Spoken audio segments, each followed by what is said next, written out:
Bapak, Ibu, dan saudara yang terkasih, pada minggu ini kita akan bersama-sama merenungkan tema yang mengingatkan kita tentang menantikan kedatangan Tuhan yang kedua kali. Siapkanlah minyakmu. Bapak, Ibu, dan saudara yang terkasih, tadi kita mendengar pembacaan dari Matius 25 ayat 1 sampai 13. Bacaan ini berbicara tentang fakta masa depan dari orang-orang yang percaya kepada Tuhan. Apa fakta yang pasti akan dihadapi oleh orang percaya Tuhan di masa depan hidupnya? Yang pertama, orang percaya itu akan menghadapi kedatangan Tuhan yang kedua kali. Apa yang terjadi saat Tuhan datang? Tuhan mau membawa kita untuk tinggal bersamanya selamanya, saudara-saudara. Yang kedua, waktu kedatangan Tuhan itu ternyata tidak bisa dipastikan. Jadi semuanya harus menunggu. Nah, yang ketiga, dari antara orang percaya yang menunggu kedatangan Tuhan itu, ternyata ada yang tertinggal. Ada yang tertinggal. Nah, ini fakta yang paling berat. Siapa yang tertinggal itu? Yang tertinggal adalah mereka yang tidak menyiapkan minyak atau tidak bersiap atau tidak berjaga-jaga. Bapak, Ibu, dan saudara yang terkasih, ketiga fakta ini benar-benar terjadi. Kita yang hadir saat ini ada di fase sedang menunggu Tuhan datang. Jangan sampai kita menjadi orang yang tertinggal. Apa ada di antara kita yang mau ditinggal oleh Tuhan? Ini pertanyaan serius ya, yang harus betul-betul kita pikirkan sepanjang hidup kita. Jadi sebelum menyesal, siapkanlah minyakmu, berjaga-jagalah, bersiap-siaplah. Nah, bagaimana kita menyiapkan minyak kita? Mari kita perhatikan 3 hal, saudara-saudara. Yang pertama, menyiapkan minyak itu harus dilakukan dengan menghormati Tuhan dan firman-Nya. Hormati Tuhan dan jangan remehkan perintah-perintahnya. Bapak, Ibu, dan saudara yang terkasih, penantian kita atas kedatangan Tuhan ini diumpamakan seperti 10 gadis pengiring pengantin yang sedang menunggu mempelai pengantin pria untuk mereka iringi ke tempat pesta. Nah, Tuhan memakai contoh pesta pernikahan yang terjadi pada masyarakat Yahudi waktu itu. Jadi mempelai pria ini sebelum masuk ke ruang pesta, dia harus bertemu dengan keluarga besarnya dan membahas masalah keuangan. Nah, yang lama itu di proses ini, saudara, ya, menunggu pertemuan ini selesai. Setelah pertemuan itu, barulah mempelai pria bersama dengan pengiring pengantin berjalan ke tempat pesta. Jadi kapan selesainya pertemuan itu tidak bisa dipastikan. Maka setiap pengiring pengantin harus bersiap-siap atau berjaga-jaga membawa cadangan minyak. Zaman itu kan belum ada listrik, saudara-saudara ya. Jadi kalau mereka baru diberitahu bahwa mereka harus menyongsong mempelai pria, mereka harus siap dengan penerangan di tangan mereka. Ya, mereka harus bawa semacam suluh begitu ya, yang bisa menerangi perjalanan mereka. Gadis bijaksana menyiapkan cadangan minyaknya. Gadis yang bodoh tidak menyiapkan cadangan minyaknya. Nah, kenapa gadis yang bodoh ini tidak menyiapkan cadangan minyaknya? Karena Mereka tidak menghormati mempelai pengantin. Tidak menghormati mempelai pengantin. Kalau mereka menghormati sang mempelai, mereka tidak akan meremehkan tugasnya sebagai pengiring pengantin. Mereka akan siapkan cadangan minyak agar bisa menyambut mempelai itu. Perhatikan saudara-saudara, orang percaya yang tidak menghormati Tuhan akan menjadi seperti 5 gadis bodoh tadi. Mereka akan meremehkan firman Tuhan, mereka remehkan perintah Tuhan, peringatan-peringatan Tuhan karena tidak menghormati Tuhan. Apa ada orang percaya yang tidak menghormati Tuhan dan meremehkan firman-Nya? Oh, ada saudara, dan banyak. Dan itu sudah terjadi dari sejak zaman para rasul hidup. Rasul Petrus sudah memperingatkan kepada kita ketika dia menulis dalam 2 Petrus pasal 2 ayat 3 sampai 4. Ya, saya bacakan untuk kita semua. Yang terutama harus kamu ketahui ialah bahwa pada hari-hari zaman akhir akan tampil pengejek-pengejek dengan ejekan-ejekannya, yaitu orang-orang yang hidup menuruti hawa nafsunya. Kata mereka, di manakah janji tentang kedatangannya itu? Sebab sejak bapak-bapak leluhur kita meninggal, segala sesuatu tetap seperti semula pada waktu dunia diciptakan. Jadi ada pengejek-pengejek yang akan tampil di tengah kalangan orang percaya. Siapa pengejek-pengejek yang dimaksud oleh Rasul Petrus itu? Mereka orang Kristen atau bukan? Saudara-saudara, mereka adalah orang-orang percaya, para pengikut Tuhan, yang tadinya juga ikut menantikan kedatangan Tuhan. Tapi mereka tidak menghormati Tuhan dan tidak menghormati firman Tuhan. Saat menantikan Tuhan, lalu Tuhan tidak juga datang, mereka jadi gusar, nggak sabar, lalu mulai mengikuti hawa nafsunya. Nah, mereka inilah yang akan tertinggal. Kalau kita sudah tertinggal, saudara-saudara, pintu sorga itu sudah ditutup. Tidak ada seorang pun yang bisa membukakannya.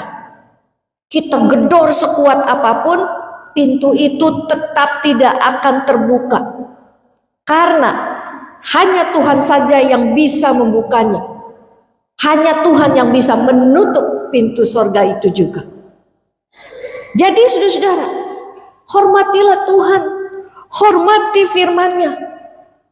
Apa yang Tuhan janjikan itu pasti akan ditepatinya. Orang yang menghormati Tuhan, orang yang menghormati firman Tuhan, dia akan takut kepada Tuhan. Dia tidak akan meremehkan Tuhan dan firman-Nya. Jalani hidup kita setiap hari dengan takut akan Tuhan. Jangan hidup dalam hawa nafsu seperti para pengejek-pengejek tadi.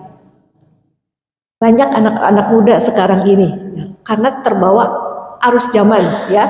Kalau saudara lihat di Eropa sana ya, gereja itu kan kosong. Anak muda sekarang nggak mengandalkan Tuhan loh, tapi mengandalkan teknologi, mengandalkan kemampuannya dan kepandaiannya.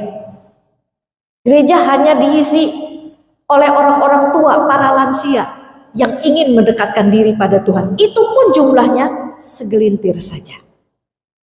Mengerikan bukan? Kemana manusia-manusia yang ada di dunia ini?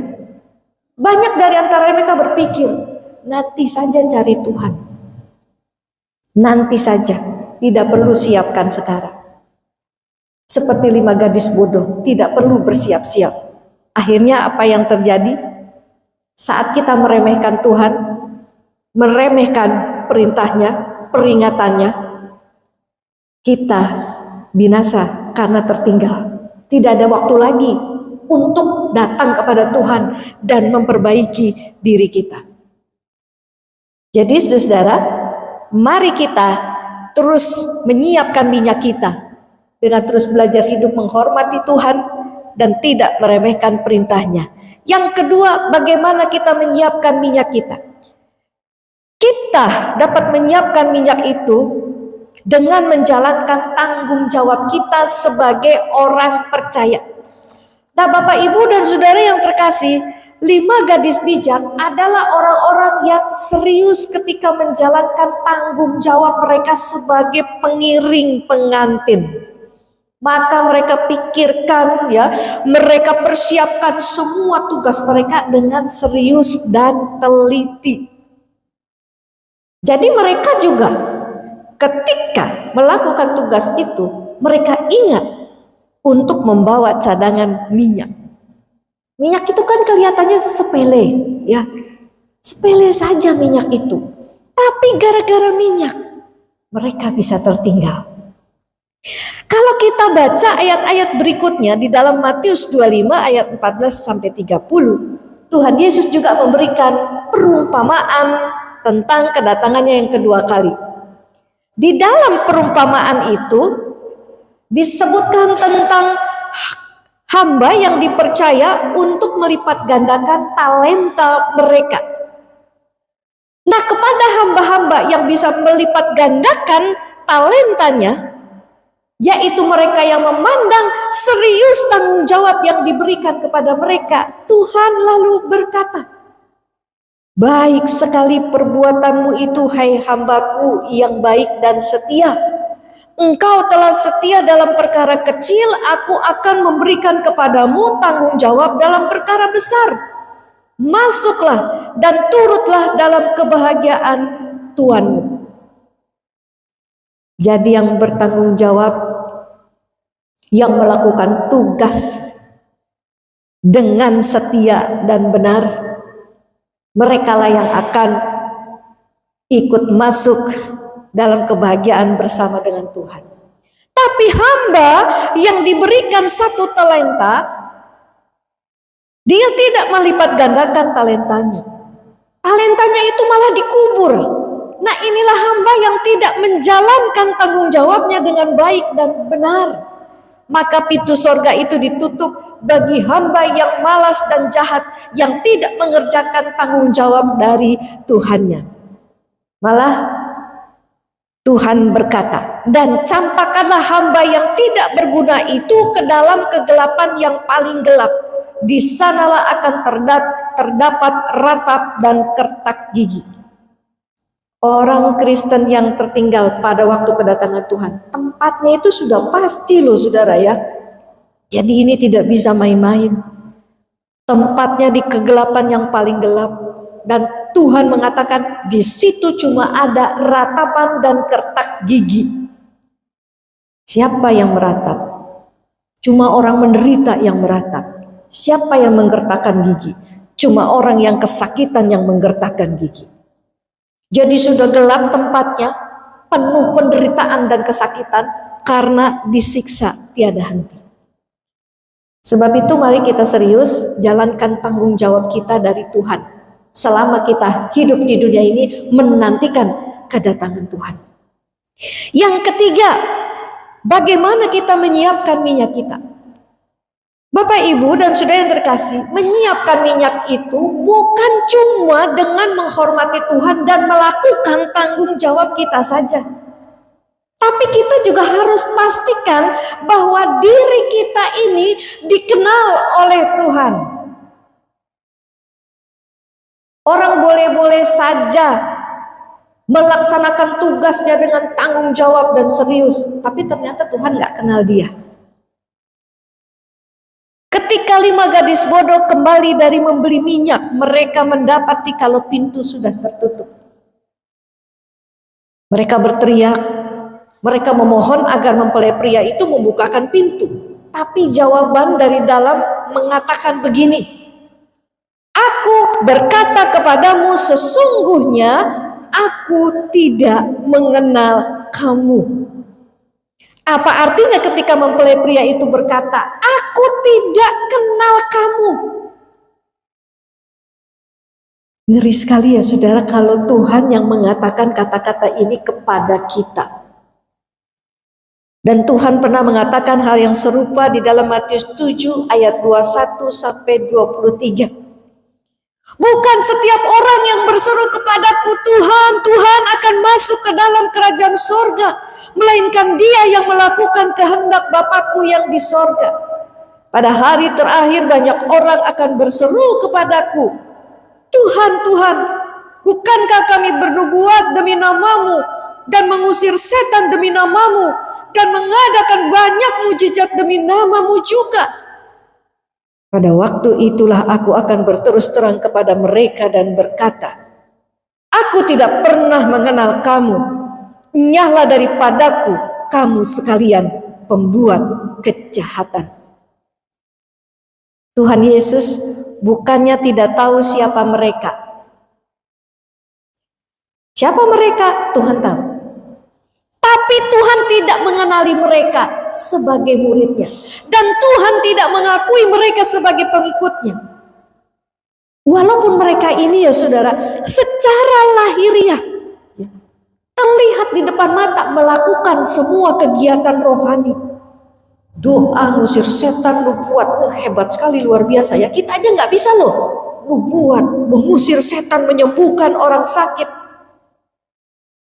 Tapi di hadapan Tuhan, mereka itu orang asing. Tuhan gak kenal sama mereka. Bukankah ini sebuah kondisi yang begitu menakutkan? Saudara ingat Yudas Iskariot? 3 tahun lebih Yudas Iskariot itu mengikuti Tuhan Yesus. Tiap hari ikut Tuhan. Dia masuk dalam kelompok elitnya Tuhan dari 12 rasul. Cuma 12 orang yang bisa ngikut Tuhan Yesus ya, dengan kelompok elitnya. Yudas melayani bersama Yesus, hidup bersama Yesus, tapi sebenarnya Yudas didorong oleh keinginan dan kepentingannya sendiri. Tuhan tidak mengenali Yudas Iskariot sebagai seorang muridnya. Pikiran, perbuatan, sikapnya sebagai murid Yesus tidak ada pada diri Yudas.